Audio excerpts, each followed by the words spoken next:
করিম কিছু কলম 120 টাকা দিয়ে ক্রয় করে। যদি সে প্রতিটি কলম 2 টাকা কমে কিনতো তাহলে সে আরও 2টি বেশি কলম কিনতে পারত। তাহলে সে মোট কতটি কলম ক্রয় করেছিল? তো এখানে তো আমরা মনে করি যে সে কলম কিনেছিল হচ্ছে এক্সটি,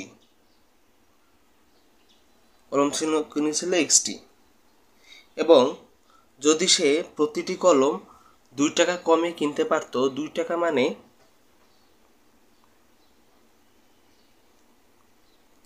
x-2 এভাবে, তাহলে এখন আমরা একটি সমীকরণ সাজাবো। সেটা হচ্ছে এখানে সবগুলো কলমের দাম 120 টাকা। তো সবগুলো কলমের দাম 120 টাকা। তো এই সবগুলো কলমের দামকে যদি আমরা কলমের সংখ্যা দিয়ে যদি আমরা ভাগ করি তাহলে আমরা প্রতিটি কলমের মূল্য আমরা পেয়ে যাব। তো এখানে আমরা প্রথমে লিখলাম হচ্ছে এই x-2 মানে হচ্ছে যে এটা দ্বারা ভাগ করলে প্রতিটি কলমের দাম যে টাকা আসবে, এই 120কে x দ্বারা ভাগ করলে তার থেকে এখানে কলম প্রতি দাম বেশি পড়বে। তো এখানে এটা বড়, তাই এখানে আগে হবে। এটা আগে লিখেছি, এটা বিয়োগ হচ্ছে 120/x। তো এখন এটা মানে এইটা এবং এইটাই দুইটার মধ্যে ব্যবধান হচ্ছে 2, তাহলে এখানে আমরা 2 লিখলাম।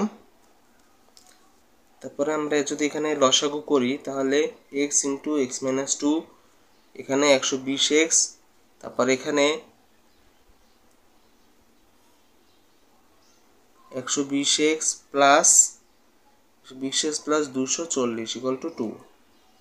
তো এখন যদি এখানে 120 এটা কাটা যায়,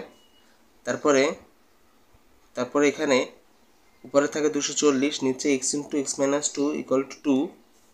তারপরের লাইনে এখন যদি আমরা কোনাকুনি গুণ করি তাহলে এই 240 এখানে থাকে, আর এখানে 2x² - 4 এভাবে হয়।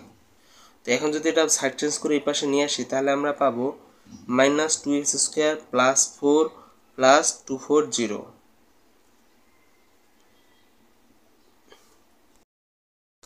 তো তারপরে আমরা এখানে গুণ করাতে এখানে হবে 2x², তারপর এখানে হবে 4x, এখানে 4x হবে। তো এখন যদি আমরা এই পুরো রাশিটাকে -1 দ্বারা গুণ করি তাহলে আমরা পাবো 2x² + -4x - 240 = এত। তো এটাকে আমরা এখন 2 কমন নিব, 2 কমন নিলে বা 2 দিয়ে ভাগ করব, তাহলে আমরা পাই x² - 2x - 120 = 0। তো এখন আমরা এটাকে মিডল টার্ম ব্রেক করব। মিডল টার্ম ব্রেক করলে এখানে আমরা পাবো 12x - 10x - 120। তার মানে এই দুইটা গুণ করলে 120 হবে। আর এই 12 থেকে যদি আমরা 10 যদি এবার বাদ দেই তাহলে এখানে আমরা 2x পাবো। তো এখানে হবে প্লাস। তো এখন যদি x কমন নেই, x কমন নিলে থাকে x - 12 প্লাস 10 কমন নিলে x - 12 = 0।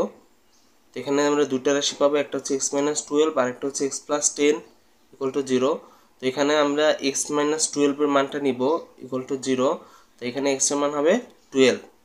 তো এখানে এই x এর মানটা গ্রহণযোগ্য আর এই মানটা গ্রহণযোগ্য নয়। তো এখানে x এর মান এখানে 12 আসে। তো প্রশ্নে বলেছিল যে সে কতটি কলম কিনেছিল। তো আমরা লিখেছিলাম যে সে x কলম কিনেছিল, আর এখানে আমরা মান পেলাম x এর মান 12, তার মানে সে 12টি কলম কিনেছিল। তো এখানে 12ই হচ্ছে উত্তর।